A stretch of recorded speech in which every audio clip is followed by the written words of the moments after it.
Next portion criteria four selection of A project.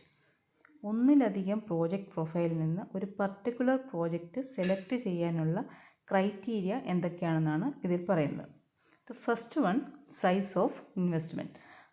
ഒരു particular പ്രോജക്റ്റിൽ എത്രത്തോളം ക്യാപിറ്റൽ ഇൻവെസ്റ്റ്മെൻറ്റ് ഉണ്ട് എന്നതിൻ്റെ അടിസ്ഥാനത്തിൽ എൻട്രപ്രണറുടെ ഇൻവെസ്റ്റ്മെൻറ്റ് കപ്പാസിറ്റി അനുസരിച്ച് പലതരം പ്രോജക്റ്റ് പ്രൊഫൈലിൽ നിന്ന് സെലക്ട് ചെയ്യാം. ഇപ്പോൾ ഒന്നാമത്തെ ക്രൈറ്റീരിയ എന്ന് പറയുന്നത് സൈസ് ഓഫ് ഇൻവെസ്റ്റ്മെൻറ്റ്. പ്രോജക്റ്റിലുണ്ടാകുന്ന ക്യാപിറ്റൽ ഇൻവെസ്റ്റ്മെൻറ്റിൻ്റെ ബേസിൽ പല പ്രോജക്റ്റ് പ്രൊഫൈലിൽ നിന്ന് എൻട്രപ്രണർക്ക് അനുയോജ്യമായ ഇൻവെസ്റ്റ്മെൻറ്റ് കപ്പാസിറ്റിക്ക് അനുയോജ്യമായ പ്രോജക്റ്റ് പ്രൊഫൈല് സെലക്ട് ചെയ്യാം. ദെൻ അടുത്തത് ലൊക്കേഷൻ. ഒരു എൻട്രപ്രണർക്ക് അവൈലബിളായിട്ടുള്ള ലൊക്കേഷന് അനുയോജ്യമായിട്ടുള്ള പ്രോജക്റ്റ് പ്രൊഫൈല് സെലക്ട് ചെയ്യാം. ഇപ്പോൾ രണ്ടാമത്തെ ഫാക്ടർ അല്ലെങ്കിൽ ക്രൈറ്റീരിയ എന്ന് പറയുന്നത് ലൊക്കേഷനാണ്. Then technology. ഒരു ഓൺട്രപ്രണർക്ക് ആക്സസിബിളായിട്ടുള്ള ടെക്നോളജി യൂസ് ചെയ്യാവുന്ന പ്രോജക്റ്റ് പ്രൊഫൈല് സെലക്ട് ചെയ്യാം. അപ്പോൾ അടുത്ത ഫാക്ടർ എന്ന് പറയുന്നത് ടെക്നോളജി. Then equipment. എൻട്രപ്രണർക്ക് ആക്സസിബിളായിട്ടുള്ളതും ഒരു quality of the equipment implement ചെയ്യാത്തക്ക രീതിയിലുള്ള പ്രോജക്റ്റ് പ്രൊഫൈല് സെലക്ട് ചെയ്യാവുന്നതാണ്. അപ്പോൾ അടുത്ത ഫാക്ടർ എന്ന് പറയുന്നത് എക്യുപ്മെൻറ്റ്. എൻട്രപ്രണർക്ക് ആക്സസിബിളായിട്ടുള്ള എക്യുപ്മെൻറ്റ്സ് അതിൻ്റെ ക്വാളിറ്റിയിൽ കോംപ്രമൈസ് ചെയ്യാതെ കിട്ടത്തക്ക രീതിയിലുള്ള പ്രോജക്റ്റ് പ്രൊഫൈലുകൾ സെലക്ട് ചെയ്യാം. Then marketing facility. ഒരു പ്രോജക്റ്റ് പ്രൊഫൈലിൽ പ്രോഡക്റ്റോ അല്ലെങ്കിൽ സർവീസോ മാർക്കറ്റ് ചെയ്യാനുള്ള ഫെസിലിറ്റിയുടെ ബേസിൽ ഒരു പർട്ടിക്കുലർ പ്രോജക്റ്റ് പ്രൊഫൈല് സെലക്ട് ചെയ്യാം. മാർക്കറ്റിംഗ് ഫെസിലിറ്റി അതിൻ്റെ കൂടെ തന്നെ കോമ്പറ്റീഷനും ഈ ഒരു ഫീൽഡിൽ കൺസിഡർ ചെയ്യും. കാരണം ലിമിറ്റഡ് കോമ്പറ്റീഷനുള്ള ഫീൽഡായിരിക്കും പ്രോജക്റ്റ് പ്രൊഫൈലിൻ്റെ സെലക്ഷൻ്റെ കേസിൽ കൺസിഡർ ചെയ്യുന്നത്. കാരണം ഒരു ഇനിഷ്യൽ ലെവലിലുള്ള എൻട്രപ്രണർക്ക് കട്ട് ത്രോട്ട് കോമ്പറ്റീഷൻ ഫേസ് ചെയ്യാനുള്ള എബിലിറ്റി കുറവായതുകൊണ്ട് തന്നെ കോമ്പറ്റീഷൻ കുറവുള്ളതും മാർക്കറ്റിംഗ് ഫെസിലിറ്റി നല്ല രീതിയിലുള്ളതുമായ പ്രോജക്റ്റ് പ്രൊഫൈലായിരിക്കും സെലക്ട് ചെയ്യാൻ പരിഗണിക്കുന്നത്. Then techniques used in project appraisal. Project appraisal means it is the assessment of cost and benefits of a project to judge its viability. ഒരു particular പ്രോജക്റ്റിൻ്റെ cost and benefit analyse ചെയ്യുന്ന അല്ലെങ്കിൽ assess ചെയ്യുന്ന പ്രോസസ്സിനെയാണ് project appraisal എന്ന് പറയുന്നത്.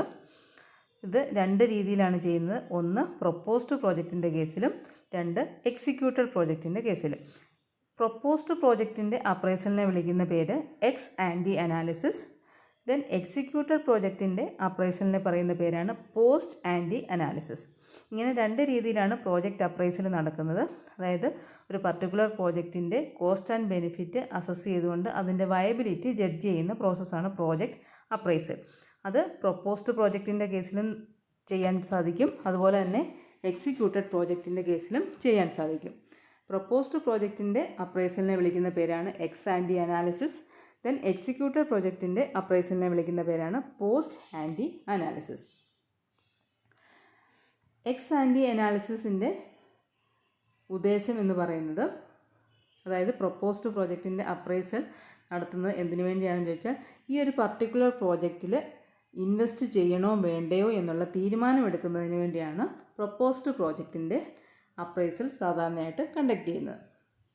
അതേസമയം executed പ്രോജക്റ്റിൻ്റെ appraisal നടത്തുന്നത് ഒരു പ്രോജക്റ്റിൻ്റെ പെർഫോമൻസ് അല്ലെങ്കിൽ അതിൻ്റെ ഒബ്ജക്റ്റീവ് അറ്റൈൻ ചെയ്തിട്ടുണ്ടോ എന്ന് അനലൈസ് ചെയ്യുന്നതിന് വേണ്ടിയുള്ള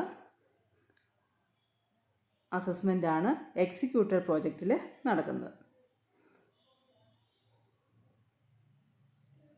ഇങ്ങനെ രണ്ട് രീതിയിലുള്ള പ്രോജക്റ്റ് അപ്രൈസലാണ് നടക്കുന്നത്, എക്സ് ആൻറ്റി അനാലിസിസും പോസ്റ്റ് ആൻറ്റി അനാലിസിസും.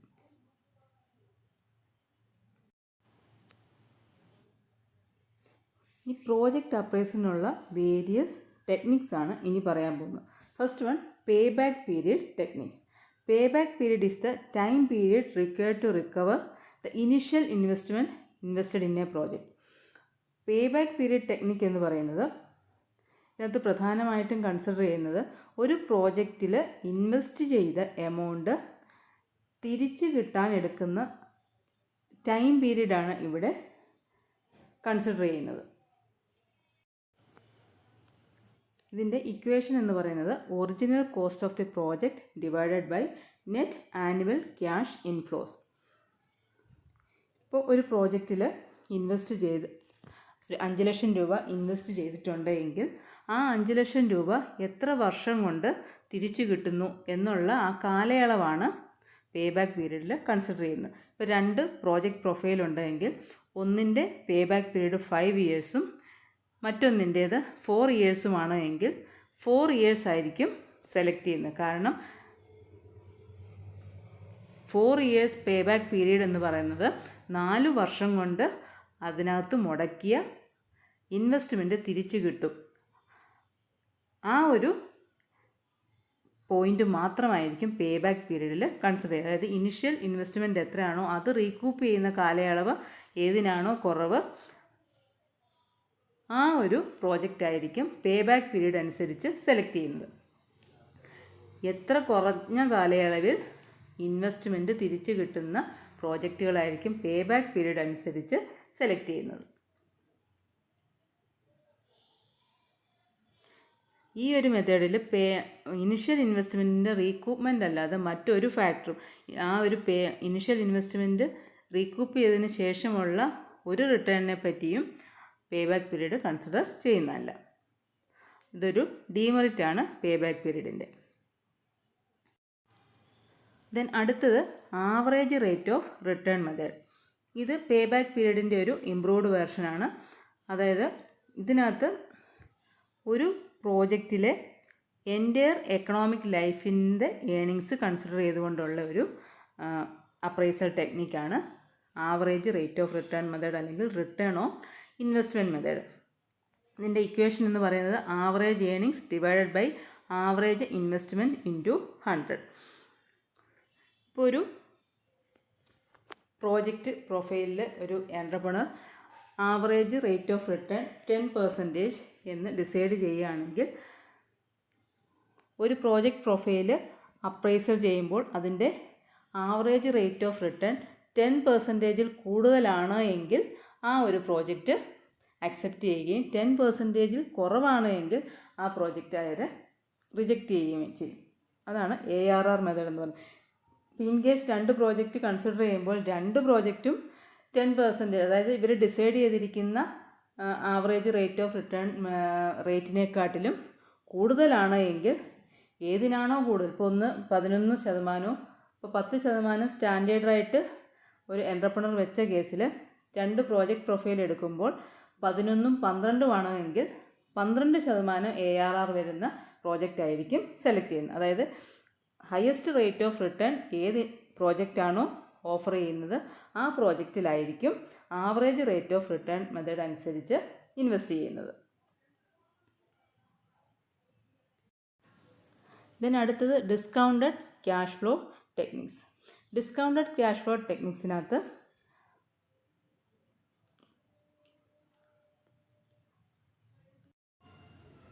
ഒരു അസറ്റിൻ്റെ ഫുൾ ലൈഫിലെ ക്യാഷ് ഫ്ലോസ് കൺസിഡർ ചെയ്യും. അതുപോലെ തന്നെ ഡിസ്കൗണ്ട് ഫാക്ടറും കൂടെ കൺസിഡർ ചെയ്തുകൊണ്ടായിരിക്കും ഒരു പ്രോജക്റ്റ് അപ്രൈസൽ ചെയ്യുന്നത്.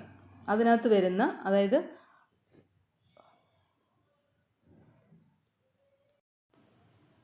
അതായത് ഡിസ്കൗണ്ടഡ് ഫാക്ടർ എന്ന് പറയുന്നത് ഇന്ന് കിട്ടുന്ന 1 രൂപയുടെ മൂല്യം 10 വർഷം കഴിഞ്ഞ് കിട്ടുന്ന 1 രൂപയ്ക്ക് ഉണ്ടാവില്ല. അതായത് ഇന്ന് 1 രൂപയ്ക്ക് ഒരു ചോക്ലേറ്റ് കിട്ടുമെങ്കിൽ 10 വർഷം കഴിഞ്ഞ് 1 രൂപയ്ക്ക് ആ ചോക്ലേറ്റ് കിട്ടണം എന്നില്ല. ആ 1 രൂപയ്ക്ക് ഒരു മൂല്യ ശോഷണം സംഭവിക്കാം. അപ്പോൾ അങ്ങനെ ഒരു ഡിസ്കൗണ്ടഡ് ഫാക്ടറും കൂടെ കൺസിഡർ ചെയ്തുകൊണ്ട് ഒരു പ്രോജക്റ്റിലെ ക്യാഷ് ഇൻഫ്ലോസ് കണക്കാക്കുന്നതാണ് ഡിസ്കൗണ്ടഡ് ക്യാഷ് ഫ്ലോ ടെക്നിക്സ്. ഇതിനകത്ത് പറയുന്ന മെയിനായിട്ടുള്ളൊരു മെത്തേഡാണ് net present value method, NPV method. Net present value means excess of present value of project cash inflows over that of outflows. അതായത് total present value of cash inflows minus net investment. എത്രയാണോ ആ cost of പ്രൊജക്റ്റായിട്ട് വരുന്നത് അതിനേക്കാളിലും കൂടുതലായിട്ട് വരുന്ന cash inflows, അതിൻ്റെ present value കൂടെ കൺസിഡർ ചെയ്തിട്ടുള്ള വാല്യൂ ആണ് NPV എന്ന് പറയുന്നത്. അതായത് ഡിസ്കൗണ്ട് ഫാക്ടറും കൂടെ കൺസിഡർ ചെയ്തിട്ടുള്ള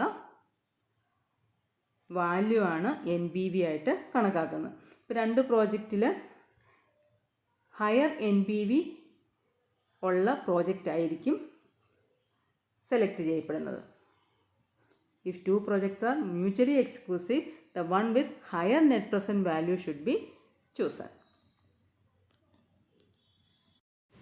Then അടുത്ത ഡിസ്കൗണ്ടഡ് ക്യാഷ് ഫ്ലോ ടെക്നിക്കാണ് പ്രോഫിറ്റബിലിറ്റി ഇൻഡെക്സ് മെത്തേഡ്. ഇത് NPV മെത്തേഡിൻ്റെ ഒരു ഇംപ്രൂവ്ഡ് അപ്രൈസൽ ടെക്നിക്കാണ്. അതായത് NPV മെത്തേഡിൽ പ്രസൻറ്റ് വാല്യൂ ഓഫ് ഇൻഫ്ലോസ് മാത്രമേ കൺസിഡർ ചെയ്തിരുന്നുള്ളൂ. അതേസമയം പ്രോഫിറ്റബിലിറ്റി ഇൻഡെക്സിൻ്റെ കേസിൽ ക്യാഷ് ഇൻഫ്ലോസിൻ്റെ കേസിലും ക്യാഷ് ഔട്ട്ഫ്ലോസിൻ്റെ കേസിലും പ്രസൻറ്റ് വാല്യൂ കൺസിഡർ ചെയ്യുന്നു.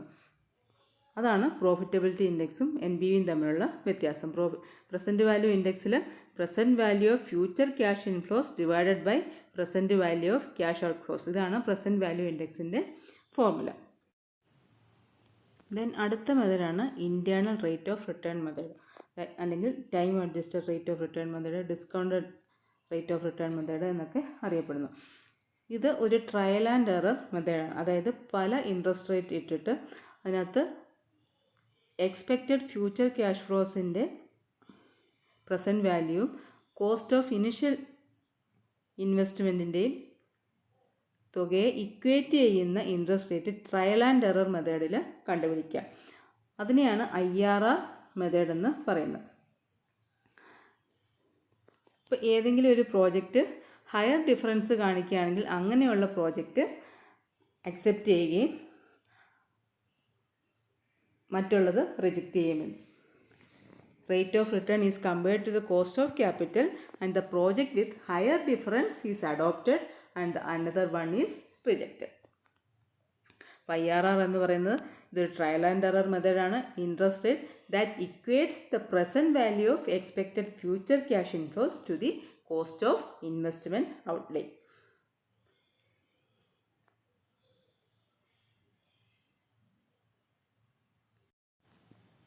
ദെൻ അടുത്ത ടെക്നിക്കാണ് മോഡേൺ ക്വാണ്ടിറ്റേറ്റീവ് ടെക്നിക്സ്.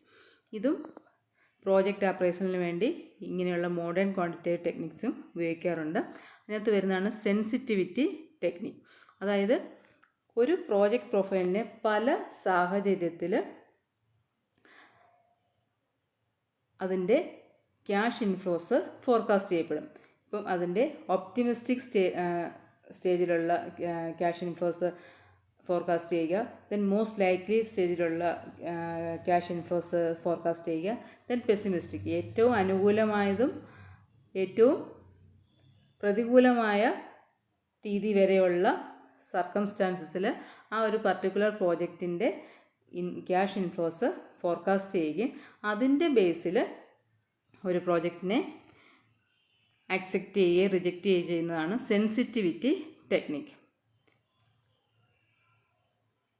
ഇതിനകത്ത് ഏറ്റവും റിസ്ക് കുറഞ്ഞ പ്രോജക്റ്റ് ആയിരിക്കും ആക്സെപ്റ്റ് ചെയ്യുന്നത്, അല്ലാത്തത് റിസ്ക് കൂടിയ പ്രോജക്റ്റുകൾ റിജക്റ്റ് ചെയ്യപ്പെടും. ഇപ്പോൾ സെൻസിറ്റിവിറ്റി ടെക്നിക്കിൽ ഇങ്ങനെ പല സാഹചര്യങ്ങളിലുള്ള ഫ്യൂച്ചർ ക്യാഷ് ഇൻഫ്ലോസ് ഫോർകാസ്റ്റ് ചെയ്യപ്പെടുമ്പോൾ ഓരോ സ്റ്റേജിലും വൈഡ് ഡിഫറൻസ് കാണിക്കുകയാണ് എങ്കിൽ അങ്ങനെയുള്ള പ്രോജക്റ്റുകളെ റിസ്കി പ്രോജക്റ്റുകളായിട്ട് കൺസിഡർ ചെയ്തുകൊണ്ട് വൈഡ് ഡിഫറൻസ് കാണിക്കാത്ത പ്രോജക്റ്റുകളെ ആയിരിക്കും ആക്സെപ്റ്റ് ചെയ്യുന്നത്. ദെൻ അടുത്തത് പ്രോബബിലിറ്റി ടെക്നിക്. പ്രോബബിലിറ്റി ടെക്നിക്ക് ഫ്യൂച്ചറിൽ ഉണ്ടാകാവുന്ന ഓരോ ഇവൻറ്റിനെ കേസിൽ അത് ബേസാക്കി വെച്ചിട്ടുണ്ട്. ഫ്യൂച്ചറിൽ ഉണ്ടാകാൻ ചാൻസ് ഉള്ള പലതരം ഇവൻറ്റിൻ്റെ ബേസിൽ ഒരു പർട്ടിക്കുലർ പ്രോജക്റ്റിൻ്റെ ഫ്യൂച്ചർ ക്യാഷ് ഇൻഫ്ലോസ് എസ്റ്റിമേറ്റ് ചെയ്യുകയും ആ ഒരു എസ്റ്റിമേഷൻ്റെ ബേസിൽ പ്രോജക്റ്റിൽ ഇൻവെസ്റ്റ് ചെയ്യണോ വേണ്ടയോ എന്ന് ഡിസൈഡ് ചെയ്യുക. അതാണ് പ്രോബബിലിറ്റി ടെക്നിക്ക്. അതായത് ഫ്യൂച്ചറിൽ ഒരു ഇവൻ്റ് ഉണ്ടാകാം, ഉണ്ടാകാതിരിക്കാം. അങ്ങനെ ഉണ്ടാകുന്ന കേസിൽ എന്തായിരിക്കും ആ ഒരു പ്രോജക്റ്റിൻ്റെ ഇൻഫ്ലുവൻസ്, ഉണ്ടാകാതിരുന്നാൽ എത്രയായിരിക്കും അതിൻ്റെ ഇൻഫ്ലുവൻസ്. ഈ ഒരു ബേസിൽ ഒരു പ്രോജക്റ്റിൻ്റെ ഇൻവെസ്റ്റ്മെൻറ്റ് ഡിസിഷൻ എടുക്കുന്ന ടെക്നിക്കാണ് പ്രോബബിലിറ്റി ടെക്നിക്ക്. പ്രോബബിലിറ്റി ടെക്നിക്കിൽ ഇത് കാൽക്കുലേറ്റ് ചെയ്യുന്നത് എക്സ്പെക്റ്റഡ് മോണിറ്ററി വാല്യൂസ് കാൽക്കുലേറ്റ് ചെയ്യുന്നത് multiplying cash inflow with the probability assigned. Probability അസൈൻഡും ക്യാഷ് ഇൻഫ്ലോയും തമ്മിൽ മൾട്ടിപ്ലൈ ചെയ്യുന്ന കിട്ടുന്നതാണ് എക്സ്പെക്റ്റഡ് മോണിറ്ററി വാല്യൂസ്.